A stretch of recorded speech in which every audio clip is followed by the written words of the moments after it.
देखिए, राजकीय पशु जो है हमारे यहाँ पर वन भैंसा है। और 2001 में इनकी संख्या जब बहुत घटने लग गई थी और लगभग 72 बचे थे, तब राजकीय पशु घोषित किया गया था। और मुख्य रूप से क्या है, इसमें सेंट्रल इंडिया का जो वाटर बफेलो जो है हमारा, जो वन भैंसा है, इसका ब्लड दुनिया में सबसे प्योर माना गया है।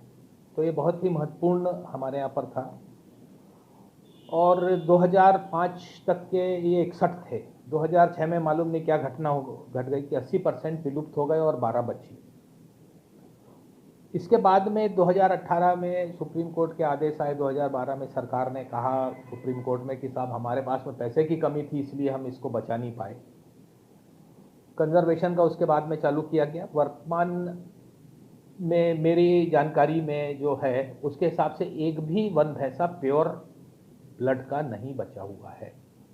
वन विभाग के पास में जो है टोटल 12 वन भैंसे उदंती सीता नदी के जो है प्रजनन केंद्र में रखे हुए हैं, जिसमें से 2018 में जो है मेनका और रंभा को ये गांव वालों से लेकर के आए।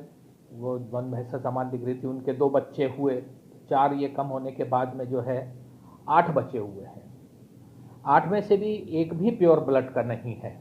और 8 में से जो है एक जो को छोड़ दें तो बाकी 7 जो है, एक आशा थी, उसकी संतान है। पर आशा भी को भी वन विभाग ऐसा बताते हैं, और 2008-9 के पेपर्स में भी छपा था कि एक ग्रामीण से ज़बरदस्ती पकड़ करके लेके आए थे। और मुझे जानकारों ने बताया है कि डीएनए रिपोर्ट के हिसाब से एक भी प्योर नहीं है।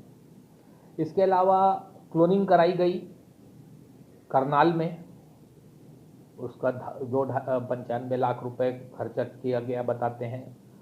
2-2.5 करोड़ का उसका बाड़ा है जंगल सफारी में। पर वो फाइनली एक हमारी जो देसी मुर्रा भैंस होती है, जो कि बहुत दूध देती है, वो निकल गई, और वो मुर्रा भैंस ही है। तो वर्तमान स्थिति हमारी पर यह है कि हमारे पास में, मेरी राय में, एक भी प्योर ब्लड का नहीं है। एक मादा और एक नर को जनवरी फरवरी या उसके बाद में 2000 जब कोरोना का पहला अटैक हुआ था 2020 में, तब वन विभाग असम से पकड़ के लेके आया है। असम के वन भैंसों को लाने के लिए यहाँ पर इन लोगों का कागजों में दर्ज है कि असम के वन भैंसों और छत्तीसगढ़ के वन भैंसों की जो है मीटिंग करा करके एक नई जीन्स पैदा करेंगे। Wild life institute of India Dehradun, Bharat का सबसे जो एपेक्स इंस्टीट्यूट है, उसने इस प्रकार के कदम का जो है ब्रीडिंग कराने का बहुत विरोध किया। उसके बावजूद भी वन विभाग जो है 2 वन भैंसों को, एक नर और एक मादा को लेकर के आकर के 12वां पारा में बाड़े में रख रखा है। वन भैंसा विश्व में जो है वो IUCN की रेड बुक में मोस्ट इन्डेंजर्ड एनिमल की स्थिति में है।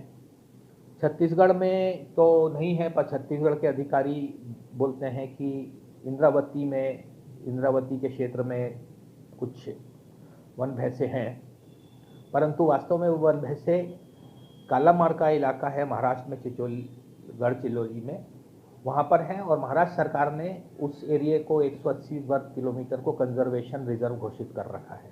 तो छत्तीसगढ़ में मेरी राय में अब प्योर ब्लड का कोई भी वन भैंसा नहीं बचा हुआ है। और ना जितने भी हैं अभी, जैसे टोटल स्टॉक जो है 12 बताया जा रहा है, जिसमें से 4 तो मैंने आपको बताया कि 2018 में पकड़ के लाए हैं। तो कोई भी वन भैंसा प्योर नहीं बचा हुआ है। तो हम ये तो मान लें कि छत्तीसगढ़ में हमारी जो ओरिजिनल ब्लड है वो विलुप्त हो चुका है। जो कुछ भी है सेंट्रल इंडिया में वो महाराष्ट्र में है।